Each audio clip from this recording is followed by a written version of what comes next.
Assalamualaikum warahmatullahi wabarakatuh. Kami dari kelompok DBD Detection. Kami di sini akan menjelaskan tentang spesifikasi kebutuhan perangkat lunak dari proyek yang kami buat. Proyek ini disusun oleh Ahmad Ilham, Julio Adiputra, dan Nesi Nugraha. Baik, kita mulai. Yang pertama adalah tujuan. Tujuan dari penulisan laporan ini adalah sebagai acuan atau panduan baik bagi pengembang dan pengguna perangkat lunak selama dalam pengembangan perangkat lunak yang akan dibangun. Bagi pengembang, laporan ini dapat digunakan sebagai acuan dalam setiap tahapan pengembangan agar sesuai dengan kebutuhan yang diinginkan oleh pengguna dan tujuan perangkat lunak itu sendiri. Sedangkan bagi pihak pengguna, laporan ini digunakan untuk mencatat semua spesifikasi kebutuhan dari perangkat lunak yang dikembangkan dan harapan yang diinginkan. Dokumen ini berisi spesifikasi kebutuhan dari perangkat lunak yang akan dikembangkan. Selanjutnya adalah lingkup masalah.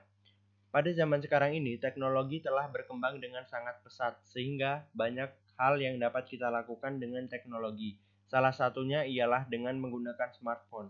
Kita bisa menggunakan prediksi-prediksi gejala demam berdarah.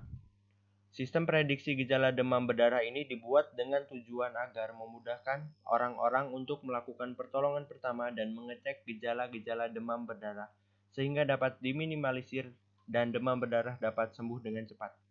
Dengan sistem ini, kita bisa melakukan pertolongan sebelum dibawa ke dokter.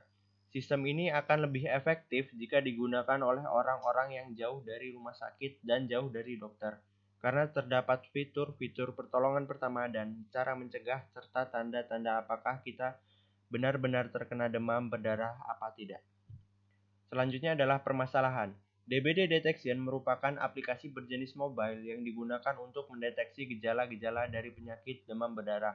Aplikasi ini dapat memberikan penolongan pertama dan pemakaian obat pada pengguna telah dinyatakan positif demam berdarah DBD.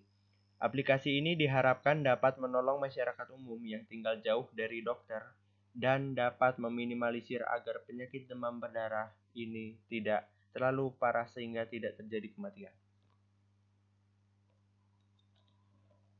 Yang selanjutnya adalah kebutuhan user. Kebutuhan user di sini ada yang pertama input. User dapat memasukkan biodata diri. User dapat melakukan gejala-gejala yang dideritanya. User dapat mengisi form pendaftaran. User dapat masuk ke menu login dan logout dengan akunnya. Yang kedua adalah proses. Dalam proses, menyediakan proses login, terus admin dapat melakukan CURD atau create, update, read, dan delete terhadap semua data, lalu menyediakan proses logout. Selanjutnya output. DBD Detection dapat menampilkan gejala-gejala DBD. DBD Detection dapat menampilkan hasil dari prediksi user terkena DBD atau penyakit lain. DBD Detection dapat menampilkan informasi-informasi kesehatan lainnya. Yang selanjutnya adalah kontrol. DBD Detection dapat memberikan keamanan akses bagi user. DBD Detection dapat menampilkan informasi yang cukup akurat. DBD Detection dapat dengan cepat dan mudah diakses oleh user. Selanjutnya adalah kebutuhan fungsional. Kebutuhan fungsional adalah kebutuhan yang berisi proses-proses apa saja atau layanan apa saja yang nantinya harus disediakan oleh sistem, mencakup bagaimana sistem harus bereaksi pada input tertentu dan bagaimana perilaku sistem pada situasi tertentu. Yang pertama, kebutuhan user adalah user dapat melihat informasi kesehatan, user dapat mengedit biodata dirinya, program dapat mendeteksi DBD dari gejala-gejala user, admin dapat melakukan CURD atau create, update, read, dan delete informasi kesehatan, dan sistem dapat menampilkan riwayat pencarian user. Selanjutnya, kebutuhan non-fungsional merupakan kebutuhan yang menitik beratkan pada properti perilaku yang dimiliki oleh sistem. Kebutuhan fungsional juga sering disebut dengan batasan layanan atau fungsi yang ditawarkan sistem, sehingga batasan waktu, batas pengembangan proses, standarisasi, dan lain-lain. Parameternya adalah yang pertama reliability. Kebutuhannya kegagalan yang ditolerir adalah 12% maksimal. Availability atau ketersediaan itu ada 24 jam. Ergonomi, perpaduan warna yang ramah di mata, portability, mudah diakses di mana-mana karena menggunakan mobile, respon time, aplikasi harus bisa menampilkan hasil dalam waktu 6 detik. security, aplikasi harus sesuai dengan pendapat ahlinya. Selanjutnya adalah lingkungan operasi. Lingkungan operasi yang kami buat cukup kompetitif di bidang kesehatan yang dimana sudah banyak aplikasi yang serupa, akan tetapi dalam hal spesifik seperti DBD detection ini lebih spesifikasi dan lebih terfokus lagi. Yang selanjutnya adalah arsitektur sistem. Desain arsitektur yang diperlukan pada sistem yang kami buat membutuhkan beberapa kriteria untuk mengoptimalkan sistem ini. Pertama, sistem membutuhkan kemampuan untuk mengambil kesimpulan penyakit apa yang diderita oleh user. Lalu, sistem harus bisa memberikan tanggapan atau respon dari inputan user. Selain itu, sistem juga memerlukan desain arsitektur yang mampu menangani perubahan data yang dinamis. Sebab setiap orang dapat saja mengakses sistem dan meminta informasi terbaru mengenai update informasi kesehatan dan juga detection. Sistem juga harus bisa update dengan cepat di database. Sistem juga memerlukan sebuah kemampuan komputasi yang dapat menangani permasalahan ketika terjadi suatu kesalahan yang fatal. Contohnya seperti menambah kapasitas, merubah lokasi, atau malah mengurangi kapasitas dari sebelumnya. Selain itu, konsep yang harus dipenuhi adalah kemudahan menambahkan kemampuan server untuk menjamin kemampuan respon yang baik agar cepat diakses. Pada penjelasan yang ada di atas merupakan beberapa kriteria minimal yang diperlukan untuk menjadikan sistem menjadi mampu memberikan komponen layanan respon kepada penggunanya dengan tetap memberikan respon yang cepat, stabil, serta tidak mudah mengalami gangguan dengan menggunakan database. Oleh karena itu, kami menggunakan API atau Application Programming Interface sebagai penghubung database dengan aplikasi mobile. Peran API di sini adalah untuk memberikan data yang diminta oleh user, mencari informasi kesehatan yang ada, lalu mengembalikan data tersebut kepadamu. Data deskripsi. Lalu data deskripsi adalah data yang digunakan dalam DBD detection ini, yaitu nama pengguna, password pengguna, nomor handphone pengguna, dan juga email pengguna. Data-data yang ini berguna sebagai sebuah identitas dari seorang pengguna.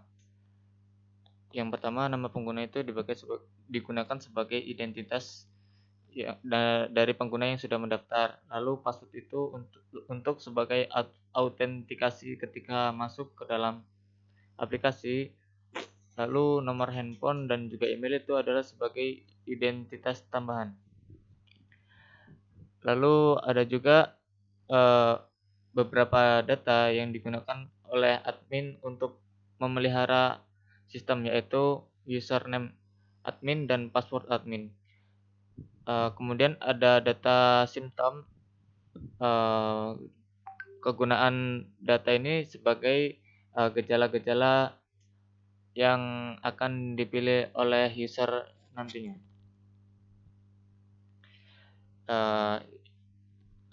Selanjutnya adalah data dictionary. Yang pertama itu ada username, nama dari user, lalu tipenya teks, dan storage formatnya bebas.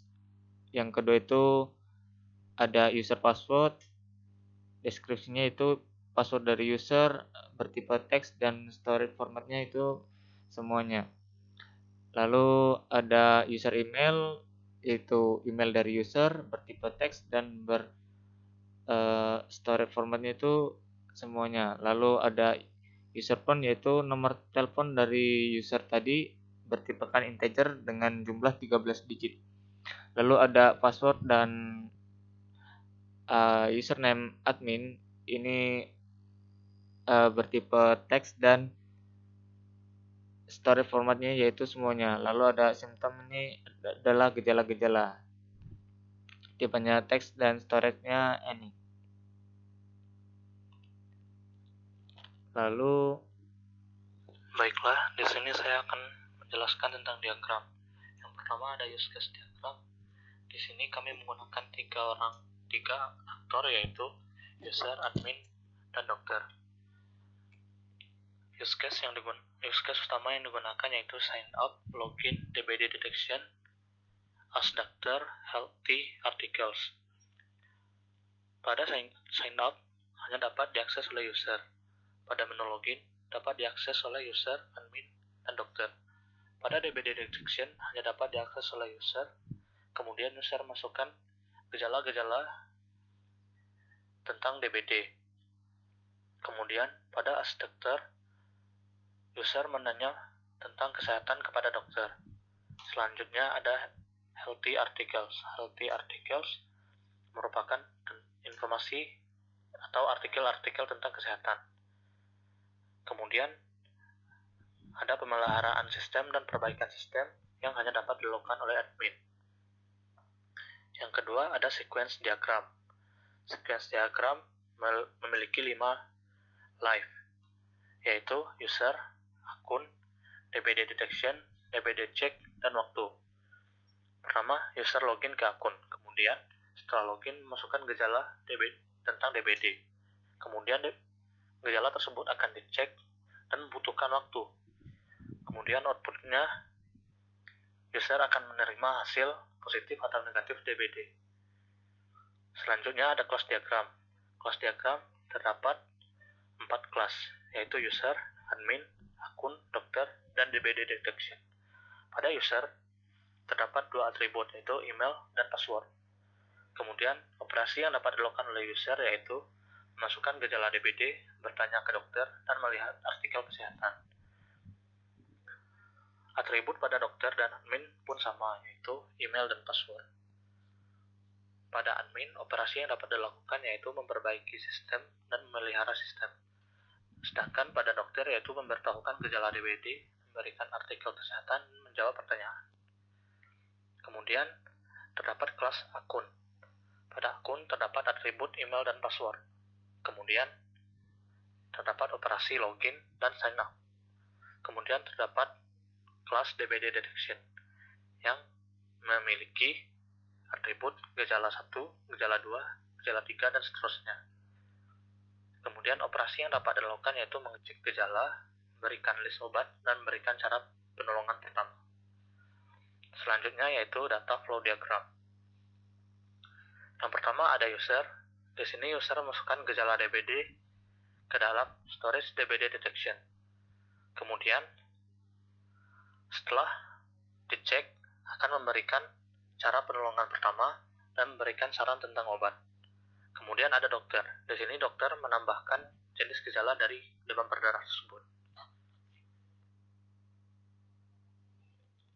Lalu ada ringkasan dari user interview. Desain yang dibuat untuk tampilan aplikasi DBD ini dibuat dengan tata letak dan komposisi yang mudah dipahami oleh semua user. Tampilan ini dibuat sedemikian rupa agar user tidak mengalami kebingungan. Dan aplikasi ini menggunakan dominasi warna hijau. Pada aplikasi ini juga nantinya ada menu login, sign up, detection, dan juga ask doctor. Dimana yang pertama itu ada menu home ini terdapat recent post, artikel-artikel yang terbaru. Lalu setelah kita mengklik garis 3 ini nanti akan muncul sebuah login, sign up, detection, dan ask doctor. Ketika kita mengklik artikel, maka kita akan ditujukan kepada sebuah laman yang berisikan artikel tersebut. Lalu ada login. Di sini login ini menggunakan email dan password yang telah didaftarkan pada menu sign up. Dan menu sign up ini terdapat nama depan, nama belakang, email, password, dan phone number. Pada menu detection ini kita dapat memilih gejala yang kita derita, dan setelah kita mengklik diagnosis maka kita akan didapatkan gejala tersebut merupakan DBD atau bukan, kita mengalami DBD atau bukan, dan diberikan saran-saran obat dan cara penolongan. Lalu yang pada menu ask dokter ini, di sini terdapat list dokter-dokter yang pada ahlinya jika kita ingin berkonsultasi. Sekian presentasi dari kelompok kami. Jika banyak salah, kami mohon maaf. Kami akhiri. Wassalamualaikum warahmatullahi wabarakatuh.